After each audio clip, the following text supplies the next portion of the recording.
Baik hadirin dan hadirat yang dirahmati Allah, kita meneruskan pengajian kita ini. Hari ini insya-Allah kita sedang membincangkan kitab Fiqh Sunnah, di mana kita sedang bincangkan di dalam masalah perkara-perkara yang disunatkan ketika seseorang itu mendirikan solat.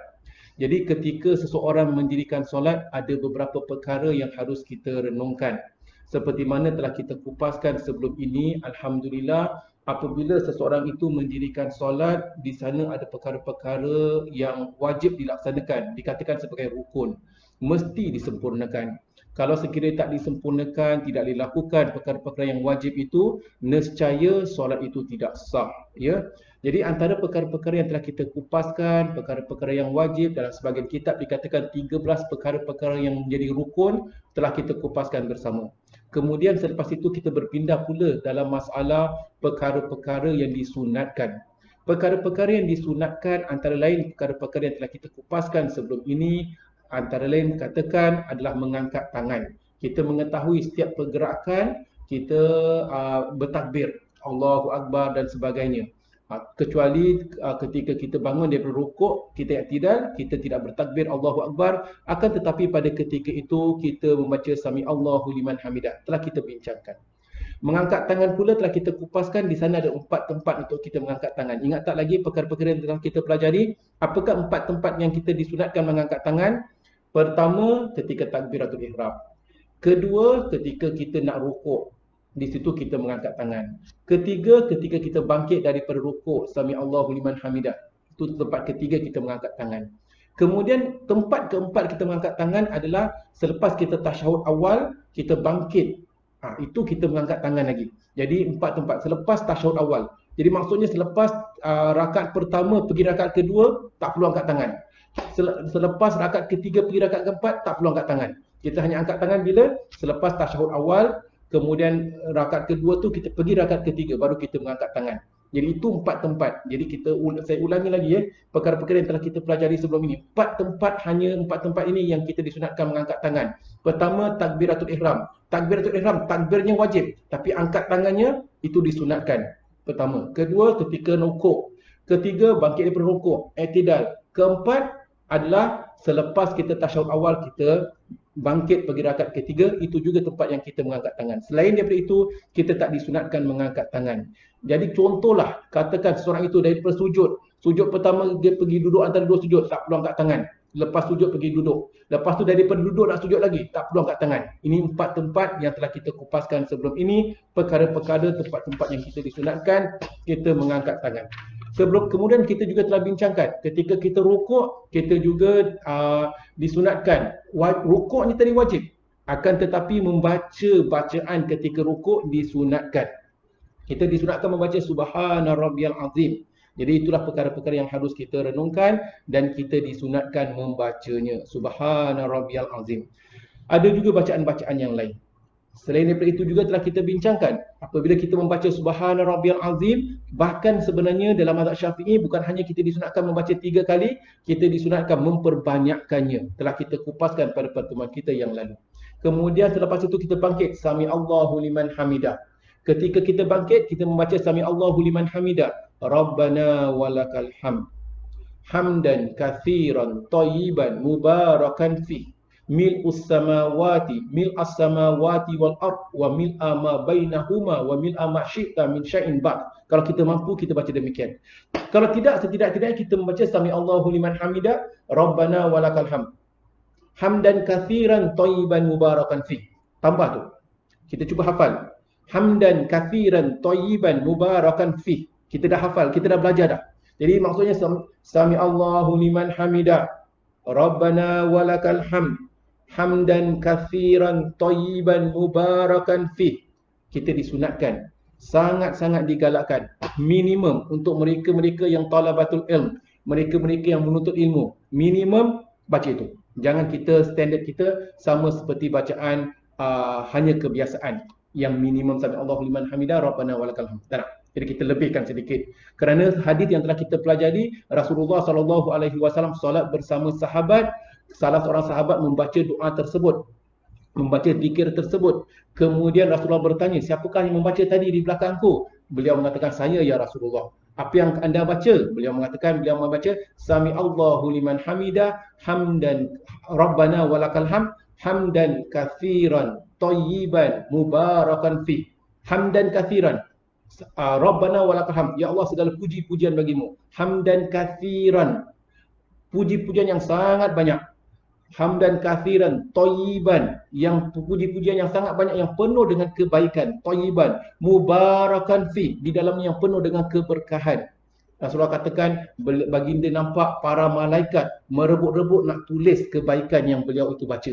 Ini contoh para jemaah. Jadi atas dasar demikian untuk kita amalkan. Perkara ini telah kita pelajari pada kuliah-kuliah kita, pada pertemuan-pertemuan kita yang lalu. Kemudian selepas itu kita bincangkan ketika sujud. Ketika sujud, perkara-perkara yang telah kita pelajari, kita revise sedikit kerana selepas Ramadan itu ada yang dah bercuti, dah terlupa, jadi kita ulang kaji sedikit.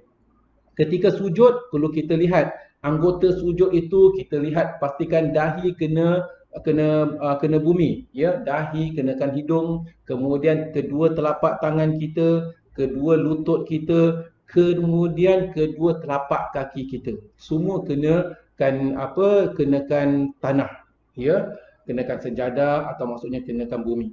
Kemudian bukan hanya demikian, semua memandang ke arah kiblat. Ketika kita sujud, itulah waktu seluruh tubuh badan kita, jasad kita, jasmani dan rohani kita tawajuhkan ke arah kiblat. Maksudnya kepala kita kemudian ke arah kiblat, jari jemari kita straightkan ke arah kiblat, bahkan kaki kita juga pandang ke arah kiblat. Macam mana kaki kita pandang ke arah kiblat? Kita lentikkan, kita dirikan kaki kita dirikan. Jadi kita dirikan kaki kita untuk pastikan jari jemari kaki kita juga pandang ke arah kiblat ketika seseorang itu sedang sujud. Nah, itu perkara-perkara yang telah kita pelajari. Kemudian doa-doa yang telah kita pelajari ketika sujud. Alhamdulillah. Pada pertemuan kita yang lalu, kita henti di muka surat 387, tata cara duduk di antara dua sujud. Hadirin dan hadirat yang dirahmati Allah. Selepas kita sujud itu rukun, tetapi perkara-perkara yang kita bincangkan, doanya tadi adalah sunat. Baik. Selepas itu perkara-perkara yang disunatkan adalah bagaimana tata cara duduk antara dua sujud. Kita perlu ingat, ya, kita jangan confuse. Kita bukan bincangkan tentang rukun. Rukun solat telah kita pelajari. Sujud adalah rukun solat. Duduk antara dua sujud adalah rukun solat. Tetapi kita sedang bincangkan apakah sunat-sunatnya? Baik. Ketika duduk antara dua sujud, ada doa-doanya. Ini yang disunatkan. Dan ini yang kita nak kupaskan. Apakah doa yang kita disunatkan membaca ketika duduk antara dua sujud? Penulis mengatakan, baik para jemaah, kita buka kitab kita daripada kitab Fiqh Sunnah kita. Bagi mereka memakai kitab edisi baru ini, muka surat 387. Penulis mengatakan, Al-Imam Syekh Sabiq rahimahullah menjelaskan, disunatkan duduk di antara dua sujud dengan cara iftirash. Okey, baik. Untuk pengetahuan para jemaah, ketika seseorang itu duduk, di sana ada dua cara duduk. Satu duduk disebutkan sebagai duduk iftirash, satu lagi cara duduk disebutkan sebagai duduk tawarruk. Apa bezanya? Duduk iftirash adalah duduk yang kita duduk seringkali duduk antara dua sujud. Itu duduk iftirash. Duduk tawarruk adalah ketika kita tasyahud akhir. Ketika kita tasyahud akhir, kita duduk punggung kita kat bawah, itu tawarruk. Tetapi yang duduk antara dua sujud, itu duduk iftirash. Baik, ingat tak saya sebutkan tadi, ketika sujud seluruh anggota kita pandang ke arah kiblat. Termasuklah kaki kita juga pandang ke arah kiblat. Jari jemari kaki kita lentikkan pandang ke arah kiblat. Nescaya selepas kita sujud, Allahu Akbar, kemudian kita duduk. Kita duduk di sini juga sebenarnya para jemaah yang dirahmati Allah, kita disunatkan pastikan kaki kita pandang ke arah kiblat juga. Jadi bagaimana kita duduk iftirash, kita duduk di atas punggung kita letak di atas kaki kiri kita, dan kaki kanan kita pandangkan ke arah kiblat. Kita lentikkan bagi mereka yang mampu. Kalau kita tak sakit, kalau kita sihat, kalau kita mampu, kita lentikkan kaki kanan kita pandang ke arah kiblat. Tetapi bagi mereka yang tak mampu kerana berat badan, kurang sihat atau sebagainya, tak mengapa kalau dia nak duduk dengan cara yang lain. ataupun kalau dia tak mampu kaki dilentikkan, dia terbalikkan begini juga tak mengapa kerana ada sebab yang menyebabkan dia tak mampu lakukan demikian. Tetapi kalau sihat, cuba usahakan sedemikian. Ini bagi mereka yang mampu. Jadi kita lihat diwajibkan sujud wajib. Duduk antara dua sujud wajib. Tetapi tata cara duduknya disunatkan. Jadi ini disunatkan. Katakan seseorang itu kakinya sakit atau kakinya disimin atau kakinya bengkak ketika sujud. Katakan dia sujud, lepas dia sujud, dia tak boleh duduk antara dua sujud. Dia bukan lentikkan, tak lentikkan, semua tak boleh. Kalau demikian, dalam hal itu, dia diperbolehkan duduk antara dua sujud tadi dengan apa juga cara. Dia nak duduk antara dua sujud dengan cara tawaruk, seolah-olah duduk tahiyat akhir, diperbolehkan. Dia nak duduk antara dua sujud, seolah-olah macam akak-akak makcik-makcik kita duduk selengkor gitu, diperbolehkan. Duduk duduk macam orang perempuan duduklah, diperbolehkan. Bahkan kalau dia kurang sihat, dia nak duduk dengan kaki dia menunjuk pun boleh. Kaki dia straightkan macam itu kerana dia sakit, diperbolehkan. Bahkan kalau katakan di atas sebab-sebab tertentu dia tak boleh duduk sedemikian, dia duduk bersila pun diperbolehkan kerana itu darurat. Jadi dalam hal ini wajibnya selepas sujud duduk antara dua sujud. Sunnahnya duduk antara dua sujud cara iftirash. Itu disunatkan sebaiknya. Akan tetapi seperti yang saya sebutkan, kalau orang tu sakit, dia tak boleh duduk cara sedemikian, duduklah dengan cara apa jua sekalipun, agar dia telah laksanakan kewajipan rukun duduk antara dua sujud. Walaupun duduk bersila, walaupun duduk menunjukkan kakinya kerana sakit dan sebagainya, bagi dalam hal-hal darurat diperbolehkan. Di sini kita lihat. Jadi penulis mengatakan, disunatkan duduk di antara dua sujud dengan cara iftirash, iaitu melipat kaki kiri lalu membukanya sambil duduk di atasnya dengan menegakkan telapak kaki kanan sambil menghadapkan hujung-hujung jarinya ke arah kiblat. Ini yang kita sebutkan tadi. Jadi hujung jari kanan, kaki kanan kita dirikan pandang ke arah kiblat. Indahnya para jemaah. Ramai di antara kita mungkin kurang teliti, kurang lihat, tak perasan. Rupanya selama ini ketika kita sujud itu, jari jemari tangan kita, jari jemari kaki kita pandang ke arah kiblat. Tanpa kita sedari, ketika kita duduk antara dua sujud, jari kaki kanan kita juga memandang ke arah kiblat. Subhanallah. Baik, apakah dalilnya? Dari Aisyah radhiyallahu anha bahawasanya beliau menyebutkan anna Nabiyya sallallahu alaihi wasallam kana yufrishu rijlahu yusra wa yunsabul yumna. Nabi SAW menghamparkan kaki kirinya dan menegakkan telapak kaki kanannya. Hadis diriwayatkan oleh Imam Bukhari dan Imam Muslim. Daripada Ibnu Umar pula bahawasanya beliau mengatakan, min sunnati solah an yansaba al-qadamal yumna wastiqbaluhu bi asabiha al-qiblah wal julusa alal yusra. Antara sunat-sunat solat adalah menegakkan telapak kaki kanan dengan menghadapkan jari jemarinya ke arah kiblat serta duduk di atas kaki kiri. Jadi itulah duduk iftirash. Itulah duduk ketika kita duduk antara dua sujud yang terbaik. Nafi' berkata, apabila Ibnu Umar mengerjakan solat, dia selalunya menghadapkan segala sesuatunya. Dia hadapkan ke arah kiblat, termasuklah kedua seliparnya. Jadi kita lihat para sahabat seberapa yang termampu kalau dapat mereka itu nak pandang ke arah kiblat. Jadi sehinggalah apabila beliau itu masuk ke dalam satu tempat ke selipar, dia atur baik-baik pandang ke arah kiblat. Jadi apa juga perkara kalau dia tak ada sebab yang menghalang dia pandang ke arah kiblat, dia akan pandang ke arah kiblat. Demikian para jemaah yang dirahmati Allah, para sahabat radhiyallahu anhum. Cakap pasal perkara ini para jemaah, kita sebagai umat Islam, apabila kita masuk ke dalam masjid, saya sarankan janganlah kita masuk ke dalam masjid terus campakkan selipar atau tanpa kita perasan kita letak selipar tak diletakkan di tempat yang baik. Jangan. Jadi kita tengok kadang-kadang kalau kita tengok, kita tak perasan kita buat. Akan tetapi kalau kita datang lewat, kita tengok selipar berselerak, macam tak ada disiplin. Tak sewajarnya. Kalau dapat kita disiplin, Tak perlu kita pandang ke arah kiblat kalau memang masjid itu pintu masuk dia memang tak arah pandang ke arah kiblat lah, tapi kita letak atur cantik-cantik, kalau perlu kita letak di rak-rak. Ini sikap disiplin seorang yang beriman. Sehinggalah apabila orang yang bukan Islam tengok orang beriman, dia dapat lihat betapa keindahan akhlak orang beriman. Ini contoh, para sahabat, orang umat Islam terdahulu, orang-orang yang bukan Islam tengok akhlak mereka, tengok budi pekerti mereka, boleh takjub, boleh sangat terpikat kepada agama Islam.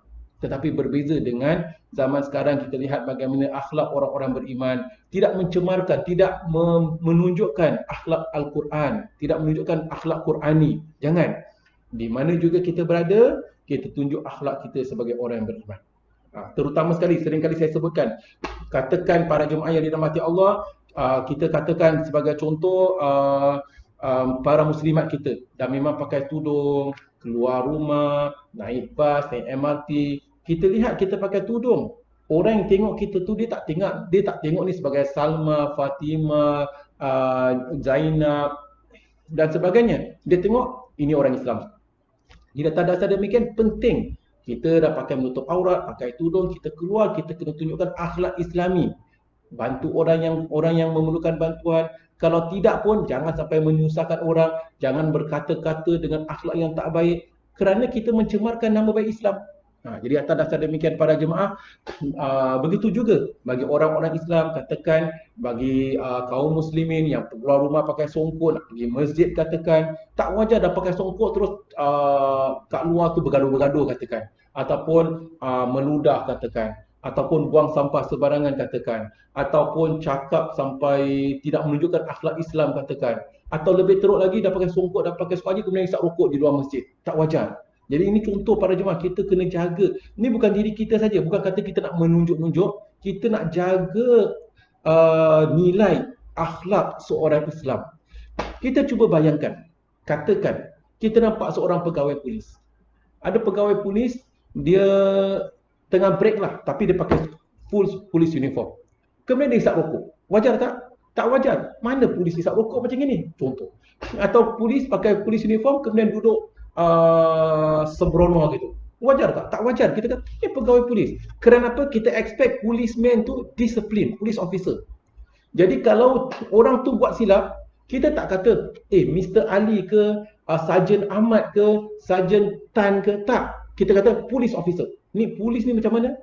Demikianlah orang-orang yang bukan beriman, orang-orang tak beriman, orang-orang bukan Islam, dia tengok seorang kakak ke seorang makcik pakai tudung buat sesuatu, seorang abang ke seorang pakcik pakai songkok, pakai jubah, melakukan sesuatu perkara, dia bukan memburukkan Ahmad, Ali, Kasim, tak. Ni orang Islam ni. You see the Muslim man? Demikian para jemaah. Jadi atas dasar demikian, terutama sekali kita kalau memakai pakaian menutup aurat dan sebagainya, pakai pakaian Islami, jaga akhlak kita. Lebih-lebih lagi. Contoh. Dan perbincangan kita di sini adalah kita nak masuk masjid. Kadang-kadang kita masuk masjid tengok selipar berselerak. Hasbunallahu wa ni'mal wakil. Tak disiplin langsung. Ini contoh para jemaah. Jadi kita kena letak selipar betul-betul. Para sahabat, perbincangan kita di sini, ada di antara mereka jaga sampai dia pastikan selipar dia tu kalau bersesuaian, maka dia letak selipar dia tu pandang ke arah kiblat. Demikianlah mereka jaga untuk pastikan selipar pun pandang ke arah kiblat. Ini contoh para jemaah. Jadi perbincangan kita ini adalah ketika sujud, ketika duduk antara sujud, kaki kita pandang ke arah kiblat. Dan para sahabat dalam kitab kita, Nafi' berkata, apabila Ibnu Umar mengerjakan solat, dia selalunya menghadapkan segala sesuatunya, termasuklah dihadapkan ke arah kiblat, termasuklah kedua seliparnya. Hadis riwayat oleh Al-Aqra'. Baik, dalam hadis Abu Humaid ketika menjelaskan tata cara Rasulullah SAW, disebutkan bahawasanya kemudian baginda melipat kakinya yang kiri dan duduk di atasnya, lalu bangkit sehingga setiap tulang kembali pada kedudukannya semula. Selepas itu beliau turun ke lantai untuk bersujud. Jadi demikian para jemaah, para sahabat melakukan untuk ketika mendirikan solat. Dalam pada itu terdapat sebuah keterangan yang menegaskan bahawasanya duduk adalah dengan cara bersimpuh, iaitu dengan menghamparkan kedua telapak kaki dan duduk di atas kedua tumit. Lalu Abu Ubaidah berkata, inilah pendapat yang dipegang oleh ahli hadis. Daripada Abu Zubair, dia pernah mendengar Tawus berkata dalam hal ini. Beliau mengatakan, kami bertanya kepada Ibnu Abbas mengenai duduk bersimpuh di atas kedua telapak kaki. Beliau menjawab, itu adalah sunnah. Taus bertanya lagi, kami melihat cara duduk seperti ini tidak sopan dilakukan oleh kaum lelaki. Ibnu Abbas mengatakan, bagaimanapun dia adalah sunnah Nabi SAW. Jadi maksudnya, selain daripada duduk yang kita sebutkan tadi, ada juga beberapa tata cara duduk yang diperbolehkan, katakan ketika seseorang itu sedang sakit atau sebagainya. Contohnya duduk yang di mana kedua kakinya itu dia dirikan, ya, kedua kakinya tadi didirikan dan dia duduk di atas belakang kakinya tadi, duduk atas tumit. Jadi seolah-olah dia dirikan kedua telapak kakinya tadi, kemudian dia duduk. Itu juga diperbolehkan berdasarkan ada riwayat.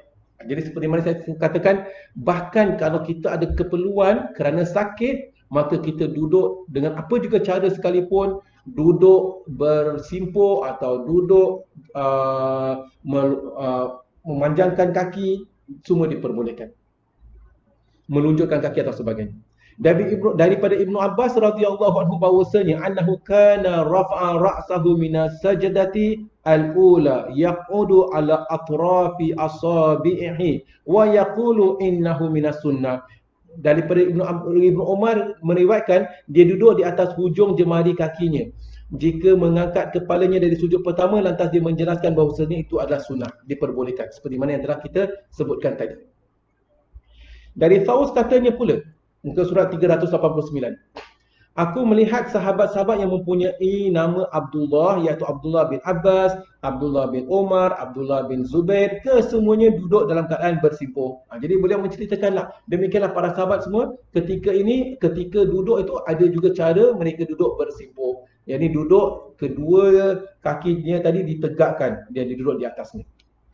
Al-Hafiz berkata, sanad hadis adalah sahih manakala duduk dengan diletakkan buntut ke lantai, meletakkan punggung ke lantai dan menegakkan kedua pahanya adalah dimakruhkan menurut kesepakatan ulama. Daripada Abu Hurairah katanya, aku dilarang Nabi SAW daripada melakukan 3 perkara, iaitu mematuk seperti ayam jantan, duduk seperti anjing dan melompat seperti serigala. Seseorang yang duduk di antara dua sujud disunatkan meletakkan tangan kanannya di atas paha kanan dan tangan kirinya di atas paha kiri sambil meluruskan jari jemarinya ke arah kiblat, merenggangkan dan ujung jari-jarinya mestilah di atas lutut, merenggangkannya. Baik. Jadi apakah dilakukan ketika dia sujud itu? Jadi kakinya tadi dia straightkan, alhamdulillah, jarinya tadi diletakkan di atas kakinya, di atas pahanya didekatkan dengan lutut. Di sini ada perbezaan. Perbezaan adalah, adakah harus kita merapatkan jari jemari kita atau kita hanya letakkan normal? Untuk sujud para jemaah, kita disunatkan merapatkan jari jemari kita ketika sujud. Baik lelaki, baik perempuan. Kaum muslimin, kaum muslimat. Jari jemari kita rapatkan ketika sujud. Tetapi selain daripada sujud, ketika kita duduk antara dua sujud, kita tak disunatkan merapatkan jari jemari kita. Kita letakkan biasa saja. Jari jemari kita tu kita letak atas paha kita dan kita letak seperti biasa tanpa perlu dirapatkan sangat. Ini maksud di sini beliau mengatakan seseorang yang duduk di antara dua sujud disunatkan meletakkan tangan kanannya di atas paha kanan dan tangan kirinya di atas paha kiri sambil meluruskan jari jemarinya ke arah kiblat. Luruskan, jangan bengkokkan, dan merenggangkannya. Merenggangkan, jangan dirapatkan. Dan hujung jari jemarinya mestilah berada di atas lutut. Demikian para jemaah. Jadi dia relaxkan sajalah jari jemarinya tadi ketika duduk antara dua sujud. Demikian para jemaah yang dirahmati Allah, perkara-perkara yang dapat kita renungkan di sini. Perkara seterusnya adalah apakah doa di antara dua sujud? Baik, ketika kita sujud, kita telah bincangkan doa-doanya. Subhanallah dan juga doa Allahumma ij'al amami nura wa khalfi nura wa fawqi nura yamini nura yasari nura fauqi nura, tahti nura dan sebagainya kita telah bincangkan. Sekarang kita nak kupaskan doa ketika duduk antara dua sujud. Apakah doa ketika duduk antara dua sujud? Doa yang sering kali kita baca adalah Rabbighfirli warhamni wajburni warfa'ni warzuqni wahdini wa'afini wa'fu anni. Kita boleh baca doa tersebut. Ya, sering kali yang kita kupaskan, yang sering kali kita amalkan. Namun daripada hadis kita renungkan, apakah doa yang Nabi SAW pernah ajar?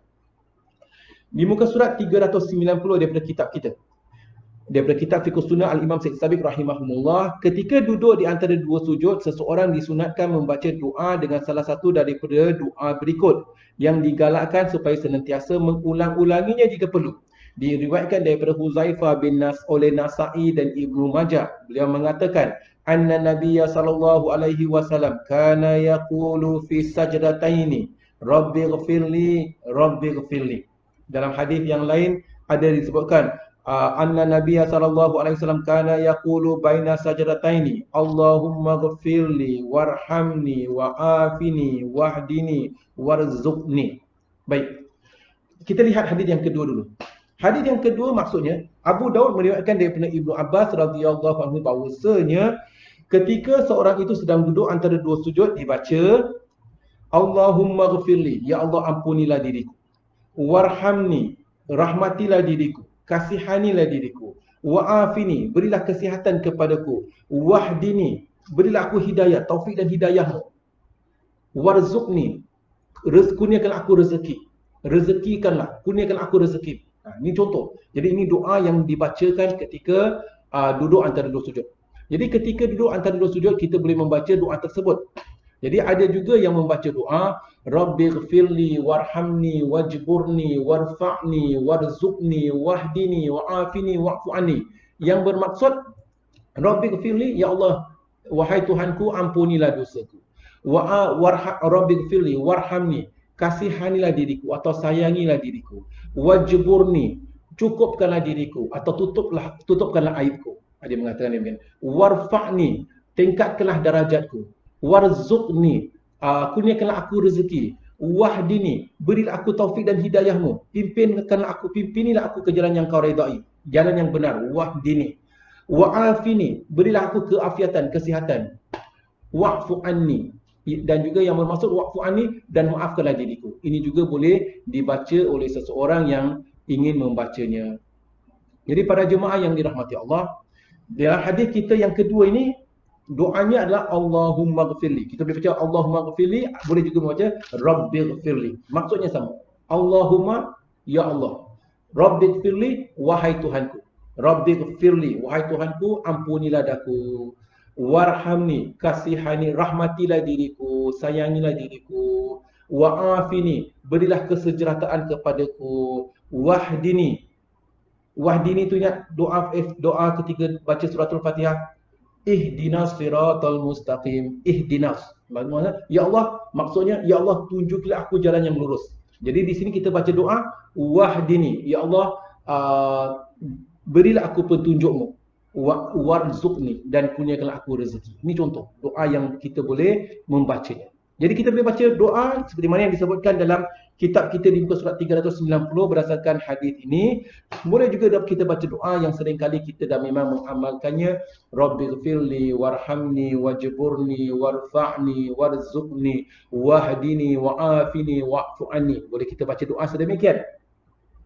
Namun kadang-kala ketika kita solat di masjid, sebagian imam ketika mereka lepas sujud, mereka duduk di antara sujud, duduk di antara dua sujud tu, kadang-kadang imam ni ringkas sangat, pantas sangat. Ataupun kalau kita solat tarawih katakan di sebagian masjid, dululah sebelum masalah Covid ni berlaku, kita akan dapati ketika imam solat tu, imam ketika duduk antara dua sujud juga, imam duduk ringkas. Jadi kalau kita nak baca Rabbighfirli warhamni wajburni warfa'ni warzuqni wahdini wa'afini wa'fu anni, tak sempat. Jadi apa nak baca dalam hal sedemikian? Kalau dalam hal sedemikian, ataupun katakan ketika solat Zuhur dan Asar, ataupun ketika kita tunaikan solat berjemaah, kita tahu imam ini dia duduk antara dua sujud ringkas sangat, kita boleh baca Rabbighfirli Rabbighfirli. Cukup. Apa maksud dia? Rabbighfirli Rabbighfirli. Ya Allah, ampunkanlah diriku. Ya Allah, ampunkanlah diriku. Allahu Akbar, subhana rabbiyal a'la. Jadi kita hanya baca Rabbi gfirli, Rabbi gfirli. Betul. Berdasarkan ada dalilnya. Dalilnya adalah hadis yang pertama tadi. Kita lihat. Hadis yang pertama diriwayatkan oleh Huzaifah, oleh Nasa'i dan Ibnu Majah, bahawasanya beliau mengatakan anna Nabiyya sallallahu alaihi wasallam kana yaqulu baina sajdatain. Nabi sallallahu alaihi wasallam biasanya membaca di antara dua sujud tadi, Rabbighfirli, Rabbighfirli. Wahai Tuhanku, ampunilah dosaku. Wahai Tuhanku, ampunilah dosaku. Contoh. Jadi ada dalilnya. Jadi maksudnya katakan atas sebab-sebab tertentu kita tunaikan solat jemaah, kita tahu imam ni pantas, atau katakan kita tunaikan solat sendirian dan kita kesempitan waktu, atau katakan atas sebab-sebab tertentu kita tak sempat, kita nak ringkaskan solat, nak pantaskan solat. Jadi ketika duduk antara dua sujud itu, kita hanya baca Rabbighfirli, Rabbighfirli. Diperbolehkan. Demikian para jemaah yang dirahmati Allah. Dalam membaca doa ini, kita boleh baca Rabbighfirli, Rabbighfirli, atau yang doa yang pertama tadi, Rabbighfirli, warhamni, wajburni, warfa'ni.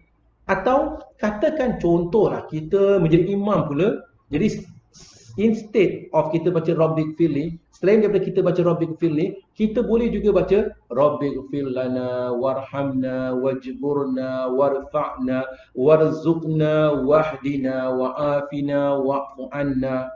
Jadi yang li tu kita tukar na. Apa maksud, apa beza li dan na? Li tu, ya Allah, wahai Tuhanku, ampunilah dosaku.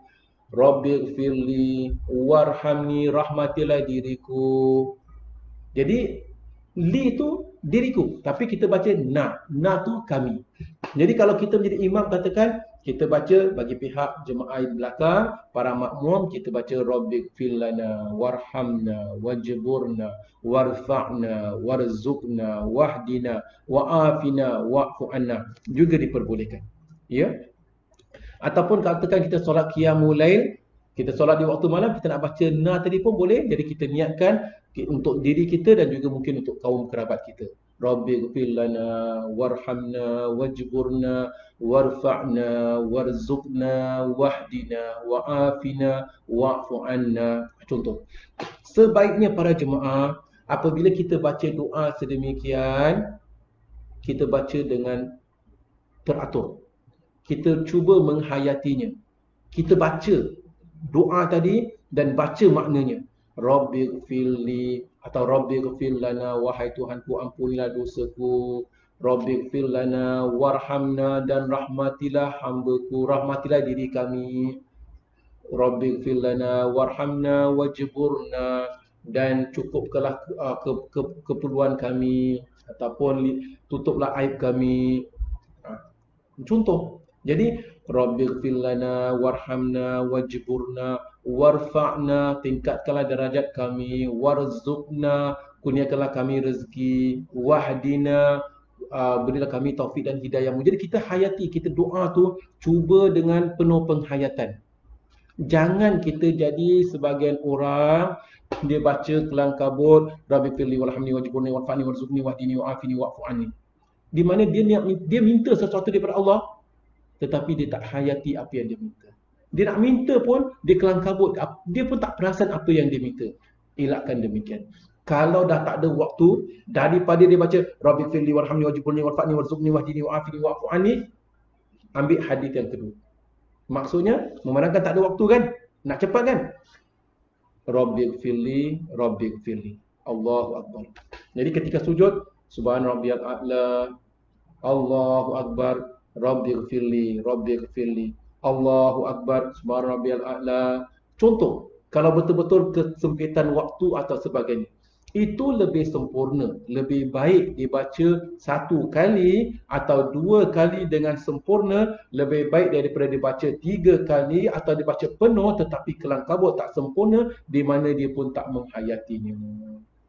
Ini contoh para jemaah. Jadi kita lihatlah, contoh kita nak minta sesuatu kepada seseorang, kita kan minta sesuatu dengan penuh rendah hati, saya nak minta tolong dengan awak, boleh tak kira-kira saya nak pinjam duit ataupun saya nak benar-benar kelaparan, tak ada makanan. Boleh tak awak berikan saya pinjaman 3 kilo beras untuk saya masak? Kita akan minta sesuatu.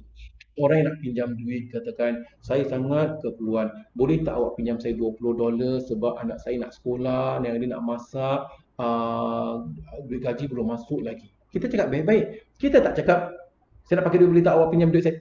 Kita tak cakap laju-laju sedemikian. Saya tak ada makanan, boleh tak awak kasih saya makanan? Saya nak perlu makanan, nak beli beras, nak beli lauk, nak beli... Tak. Jadi para jemaah yang dirahmati Allah, demikianlah adab kita dalam kita meminta, dalam kita berdoa. Jaga adab kita.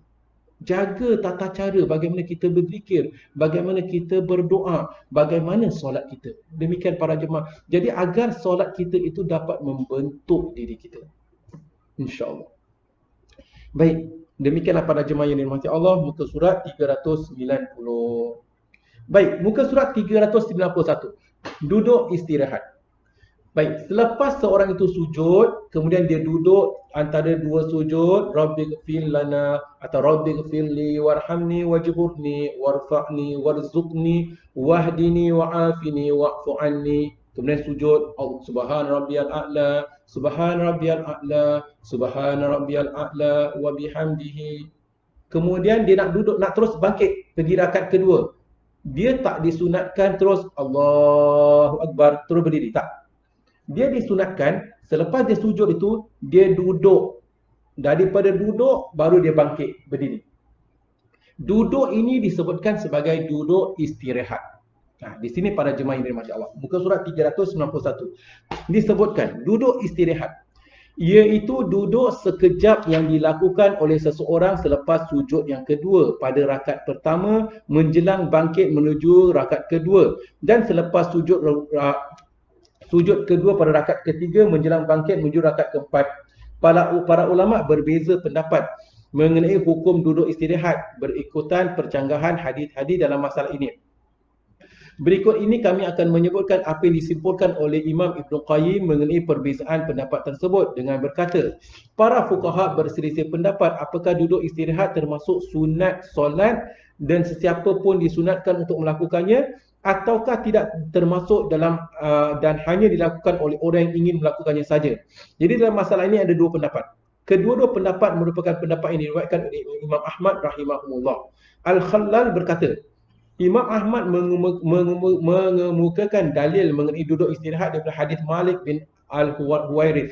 Katanya, Yusuf bin Musa telah menceritakan kepadaku bahawasanya Abu Umamah pernah ditanya tentang cara bangkit dari sujud. Beliau menjawab, hendaklah dia berdiri dengan bersandar pada bahagian belakang kedua telapak kaki berdasarkan keterangan hadis Rifa'ah. Begitu juga dalam hadis Ibnu Ajlan dinyatakan bahawasanya dia bangkit berdiri dengan bersandar pada bahagian belakang kedua telapak kakinya. Tetapi beberapa orang sahabat radhiyallahu anhum meriwayatkan hadis ketika menceritakan tata cara solat Nabi SAW, namun mereka tidak pernah menyebut masalah duduk istirahat. Ia hanya dapati dalam hadis Abu Humaid. Seandainya sunat Nabi SAW ini selalu dikerjakan, tentulah ianya akan disampaikan oleh setiap orang yang menggambarkan cara solat Nabi SAW. Tetapi melakukannya semata-mata oleh Nabi SAW tidaklah berarti bahawasanya dia merupakan antara sunat-sunat salat, melainkan apabila diketahui bahawasanya baginda melakukan itu kerana berdasarkan sunat sehingga dapat dijadikan sebagai panduan. Tetapi jika Nabi SAW melakukan duduk istirahat kerana satu keperluan, maka demikian itu bukanlah suatu petunjuk bahawasanya dia merupakan sunat solat. Demikian yang disebutkan oleh Imam Ibn Qayyim. Ringkasan. Jadi Nabi SAW pernah ketika solat itu, ketika nak duduk, ketika nak berdiri, baginda akan duduk dulu, kemudian terus berdiri. Jadi penulis mengatakan, sebagian ulama mengatakan ini menunjukkan disunatkan seseorang itu duduk istirahat sebelum dia berdiri. Jadi dengan arti kata yang lain, selepas dia itu sujud yang kedua, dia duduk, kemudian daripada duduk itulah terus dia bangkit untuk berdiri. Demikian para jemaah, kalau dapat kita boleh laksanakan sedemikian. Ianya hanya disunatkan, penulis mengatakan, pada rakaat pertama dan rakaat ketiga. Hanya rakaat pertama dan ketiga. Kenapa rakaat kedua tak disunatkan? Kerana pada rakaat kedua kita ada duduk tasyahud awal. Kita duduk tasyahud awal dah duduk dah. Lepas sujud kita duduk tasyahud awal. Jadi dah memang kita duduk, lepas tu baru kita bangkit. Itu rakaat kedua. Jadi para jemaah yang dirahmati Allah, untuk rakaat pertama dan untuk rakaat ketiga selepas sujud kita bangkit dalam keadaan sedemikian. Wallahu a'lam bishawab. Baik. Selepas kita kupaskan tentang duduk tasyahud awal, bukan duduk tasyahud awal, duduk istirahat. Jadi duduk istirahat ini adalah sekurang itu dia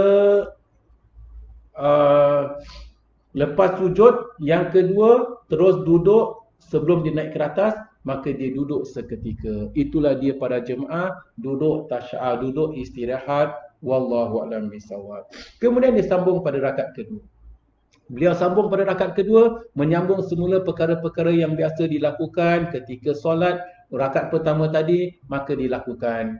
Jadi kita bukan nak lihat tata cara bagaimana nak solat daripada mula sampai akhir. Kita sedang mengambil perkara-perkara yang wajib dan perkara-perkara yang disunatkan. Jadi lepas tu dia pergi rakaat kedua, dia kena baca semualah. Yang wajib baca suratul Fatihah, kemudian membaca surah selepas Fatihah, dan rukuk, i'tidal, sujud dan sebagainya. Perkara yang disunatkan seterusnya adalah tata cara duduk tasyahud akhir. Baik. Tata cara duduk tasyahud akhir ada perbincangan yang panjang. Tata cara duduk tasyahud ada tasyahud awal, ada tasyahud akhir. Apakah tata cara duduknya dan apakah doa-doa yang perlu dibaca? Adakah nak membaca tasyahud awal tu, adakah stop sampai asyhadu an la ilaha illallah wa asyhadu anna Muhammadar Rasulullah, atau stop sampai selawat atas Nabi? Akan kita kupaskan dalam masalah tata cara duduk tasyahud, tasyahud awal dan duduk tasyahud akhir. Akan kita kupaskan perkara ini pada minggu hadapan insya-Allah. Kerana di situ ada kita nak kupaskan tentang tata cara duduknya, bacaan ketika tasyahud, dan kemudian doa selepas membaca tasyahud. Jadi selepas kita membaca tasyahud, selepas kita baca fil alamina innaka hamidum majid, sebelum kita memberi salam, di situ disunatkan kita berdoa. Yang ramai di antara kita tidak mengamalkannya, kecuali mereka-mereka yang telah pelajarinya, alhamdulillah yang dapat mengamalkannya. Jadi perkara itu ada perbincangan yang panjang, akan kita kupaskan pada pertemuan akan datang. Pertemuan akan datang kita akan kupaskan mengenai tata cara tasyahud dan tata cara duduk tasyahud awal dan akhir, dan apakah yang perlu dibaca ketika tasyahud awal dan akhir, dan doa-doa yang disunatkan membaca selepas kita bertasyahud sebelum kita memberi salam. Itu kita kupaskan pada pertemuan akan datang insya-Allah. Wallahu a'lam bishawab. Jadi untuk hari ini, pertemuan kita hari ini sampai di sini saja pertemuan kita, dan kita ada beberapa minit ini insya-Allah saya beri peluang kalau di antara kita ada soalan atau perkara ingin kita kupaskan, kita boleh bincangkan bersama. Kita sedang lihat kuliah ni live. Jadi bagi mereka-mereka yang ingin bertanya atau ada soalan, boleh kita tuliskan di ruangan komen. InsyaAllah saya akan bacakan soalan tersebut dan boleh kita bincangkan bersama soalan tersebut insyaAllah. Silakan para jemaah, sesiapa yang ada soalan silakan.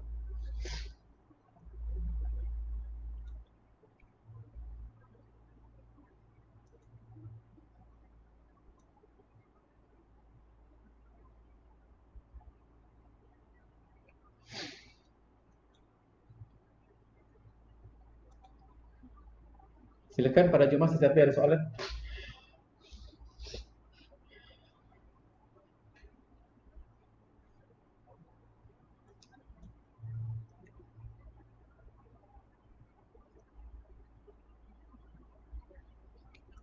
Okey, ada yang bertanya, boleh tak kita baca Rabbighfirli, Rabbighfirli? Boleh.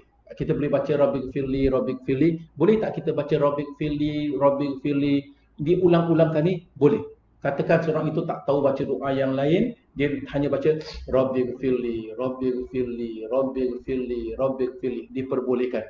Jadi kalau katakan contoh, katakan kita tunaikan solat dan kita nak solat lama, sujud kita lama, duduk antara dua sujud kita lama, sujud kita baca Subhan Rabbiyal A'la, baca sampai 10 kali. 20 kali pun tak apa.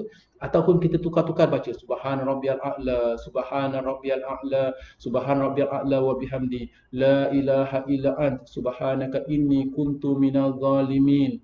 Allahumma anta rabbus samawati wal ard wa ma bainahuma faghfir lana. Allahumma ighfir lana dhunubana ma qaddamna wa ma akharna wa ma asrarna wa ma a'lanna wa ma anta a'lam biha minna. Allahu akbar. Maka kita boleh banyakkan baca doa ketika sujud.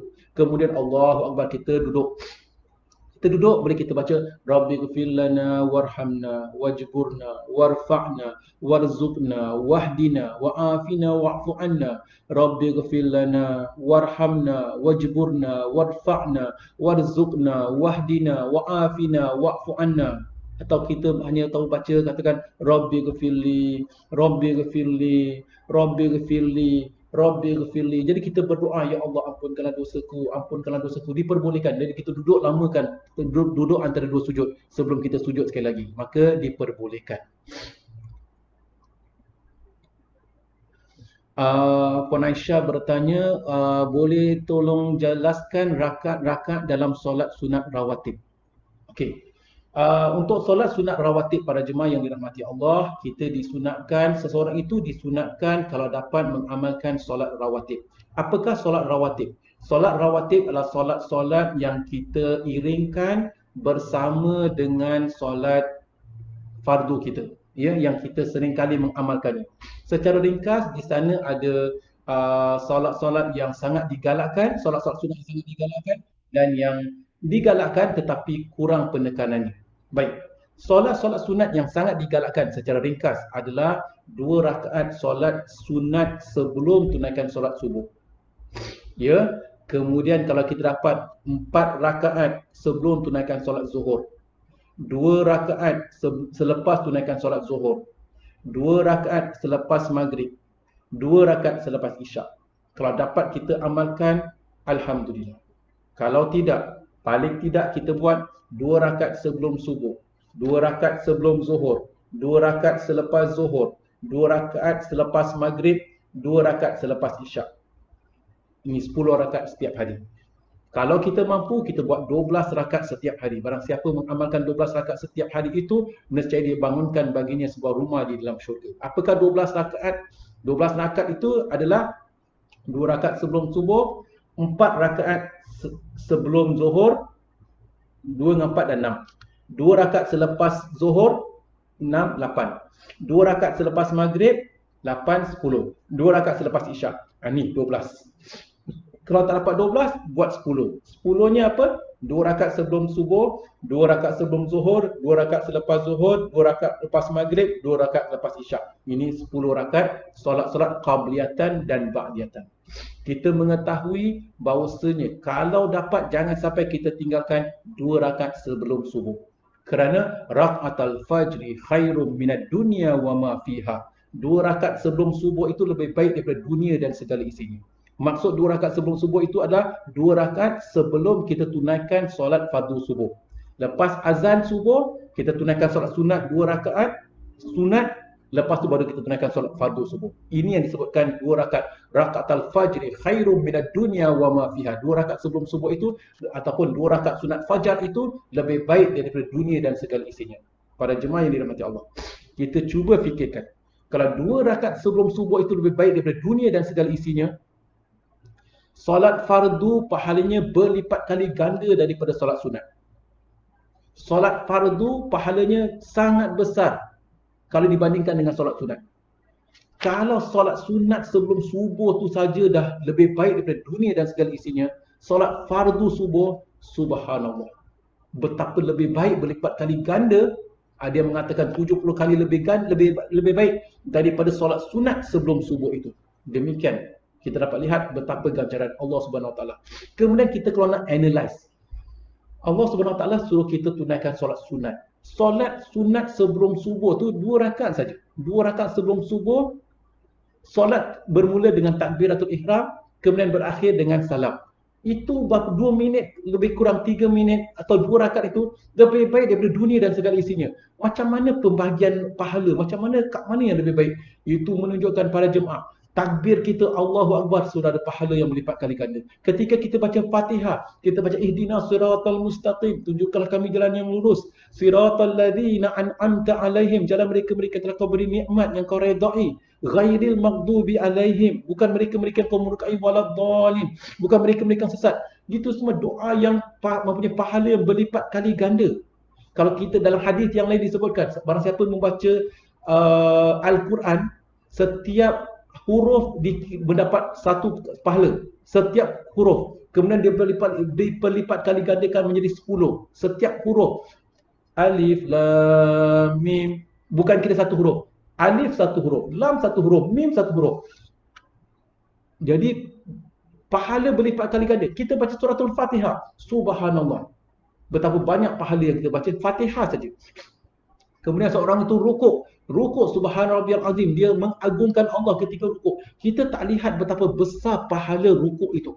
Seorang yang rukuk itu, dia macam orang-orang awam.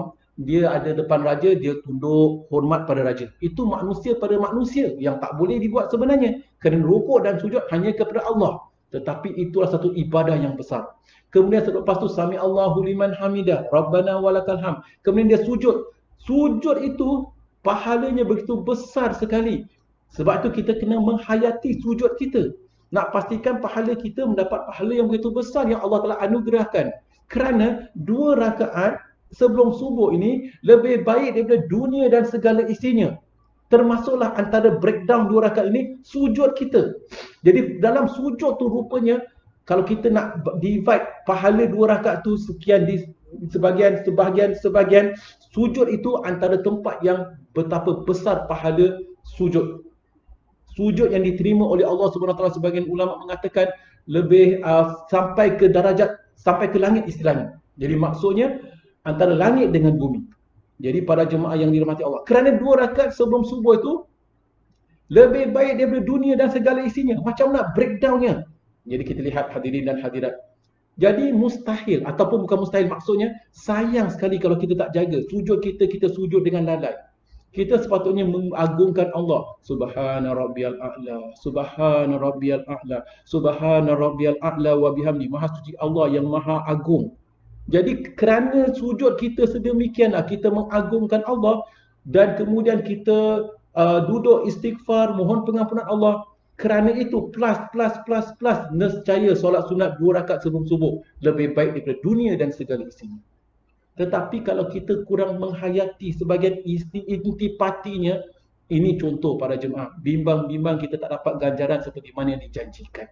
Jadi maksud itu kita kena menghayati, cubalah usahakan solat kita pertingkatkan, kita perhalusi, kita kena beradab dalam solat, kita kena jaga tumakninahnya, kita jaga akhlak, budi pekerti kita dalam solat itu. Akhlak kita, doa kita bagaimana, jadi kita jangan kelakabut. Contoh pada jemaah yang dirahmati Allah.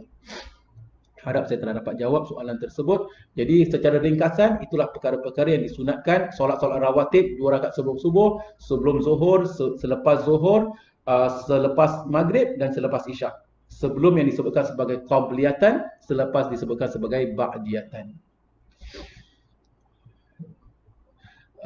Puan Safura bertanya bagi pihak teman-teman ya, Ustaz, mana lebih baik ketika solat yang ada 2 rakaat saja, iftirash atau tawarruk? Baik, jadi kalau kita solat 2 rakaat, kita akan tunaikan, kemudian kita duduk iftirash. Duduk iftirash itu adalah duduk di mana kita, para jemaah yang dirahmati Allah, tengah lagging tak?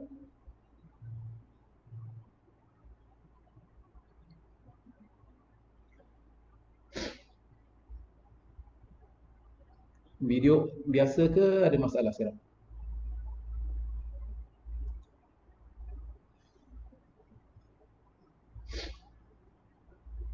Jadi saya rasa biasa ya. Terputus kan? Baik, para jemaah yang dirahmati Allah. Jadi maksud yang disebutkan sebagai solat itu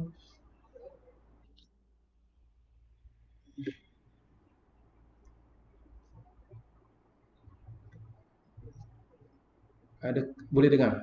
Baik, alhamdulillah. Tak lagging ya. Okey, baik. Jadi mengenai solat, kalau sekiranya kita solat 2 rakaat, apa yang boleh kita buat adalah kita solat dengan dalam keadaan ketika kita duduk iftirash untuk tasyahud awal, dan juga untuk mengikut sebahagian ulama, kalau kita solat 2 rakaat, ketika tasyahud akhir juga kita solat duduk iftirash. Nanti kita akan bincangkan pada pertemuan akan datang tata cara duduk tasyahud. Jadi di sana duduk iftirash dan duduk tawarruk. Kalau solat 4 rakaat, kita solat tahiyat akhir dengan duduk bertawaruk. InsyaAllah kita boleh lihat nanti insyaAllah. Tetapi ada juga ulama mengatakan untuk tahiyat akhir, setiap kali tahiyat akhir kita duduk tawaruk. Jadi ada beberapa cara yang boleh kita laksanakan insyaAllah.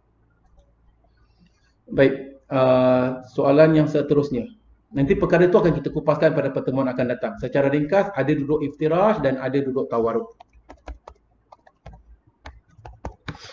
Saya minta maaf saya rasa komputer saya setiap kali masuk 1 hour saja dia ada masalah. Saya tak tahu kenapa. Jadi mungkin lain kali saya kena pakai lain format mungkin insya-Allah. Jadi kita akan cuba lagi insya-Allah. Tapi insya-Allah buat masa ni masih dapat lihat, alhamdulillah, kita sambung perbincangan kita. Soalan seterusnya. Dalam Ustaz, doa dalam sujud digalakkan bagaimana bagi mereka yang solat duduk? Masih boleh dan diterima sujud dalam duduk? Baik, para jemaah yang dirahmati Allah, kalau sekiranya kita solat duduk, kita boleh solat dalam keadaan duduk tadi, dan yang penting kalau kita solat duduk, kita kena pastikan sekiranya kita solat duduk katakan, jadi ketika kita duduk, sama ada kita duduk di bawah di lantai atau duduk di atas kerusi, pastikan kita ada 2 angle pergerakan. Kalau kita mampu sujud begini, rukuk kita rendahkan sedikit. Jadi kita duduk begini katakan, ini diri kita duduk. Okey. Ni badan kita, ni kaki kita. Okey. Kalau kita rukuk, Allahu Akbar, duduk begini. Kemudian sujud, lepas rukuk, sami Allahu liman hamidah. Sujud, Allahu Akbar. Kalau kita boleh sujud 90 degrees, alhamdulillah. Kalau tak boleh sujud 90 degrees, kita tak mampu, Ustaz, pinggang belakang sakit. Kita hanya boleh bungkuk sedikit. Jadi bungkuk sedikit ketika sujud hanya boleh begini. Maka rukuk kita tinggi sikit. Jadi kita sujud, kemudian Allahu Akbar, sami Allahu liman hamidah, Allahu Akbar. Ataupun Allahu Akbar kita tak boleh rendah sangat, ke mana arah yang kita mampu sujud, kita cuba usahakan. Diperbolehkan. Jadi ketika sujud itu kita boleh doa seperti mana kita kupaskan tadi. Jadi ketika sujud, kita boleh sujud dengan berapa lama, dan itu adalah lebih baik. Walaupun solat duduk. Selain daripada itu, soalan, boleh tak kalau seseorang itu sujud, adakah dia kena letakkan sesuatu, dia sujud di atas lantai, dia letak atas meja atau letak bantal? Kalau boleh dia letak meja atau bantal, dia sujud, itu adalah lebih baik, tetapi tidak disyaratkan. Kerana seorang itu tak mampu dia sujud, maka dia boleh hanya sujud dalam keadaan apa yang dia termampu, dan itulah sujudnya. Dan tak wajib untuk dia letak bantal atau duduk sujud di atas meja. Cuma bagi sebahagian maklum balas, mereka-mereka yang terpaksa solat dalam keadaan duduk tu, kemudian dia sujud sedemikian, dia rasa macam tak puas gitu, Ustaz. Kalau dapat sujud letak bantal, jadi dapat sujud puas, diperbolehkan. Itu mungkin lebih datang kenikmatan rasa, dia sujud dahinya kena lantai walaupun hanya bantal, diperbolehkan dan mungkin itu lebih baik. Jadi ketika dalam hal sedemikian dia sujud, mungkin daripada selalu dia sujud di atas angin sedemikian, maka dia boleh letakkan kerusi atau meja, kemudian letak sejadah atau letak bantal, dia sujud atas bantal sedemikian, maka itu diperbolehkan dan mungkin ada lebih baik kalau di rumah katakan. Tetapi tidak menjadi satu syarat kalau orang solat duduk mesti buat demikian, tidak menjadi salah satu syarat. Okey, baik, silakan. Kalau ada masa boleh ajar cara betul, kalau sebentar, boleh ajar cara betul kalau solat pakai kerusi. Baik.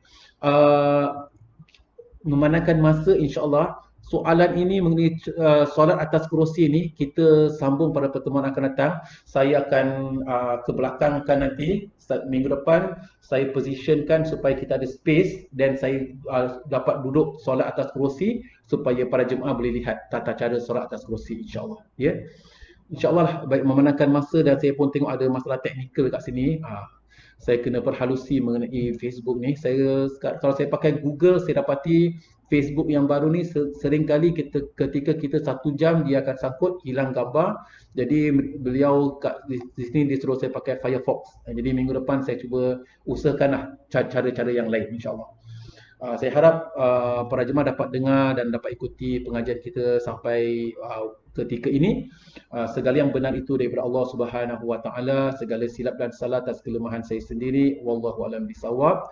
Aqulu qawli hadza wa astaghfirullahal azim li wa lakum wa lisairil muslimin wal muslimat wal mu'minin wal mu'minat. Saya mengambil kesempatan ini untuk saya mengucapkan minal aidin wal faizin wal maqbulin taqabbalallahu minna wa minkum. Selamat Hari Raya, maaf zahir dan batin. Ya, jadi insya-Allah kita akan bertemu sekali lagi pada minggu hadapan. Jadi bagi mereka-mereka yang dapat mengikuti kelas kita ini, alhamdulillah. Bagi mereka-mereka yang telah mengikuti kelas kita, mungkin boleh kongsi dengan teman-teman video kita ini supaya dapat teman-teman yang lain dapat kemanfaatan daripadanya. Wassalamualaikum warahmatullahi wabarakatuh.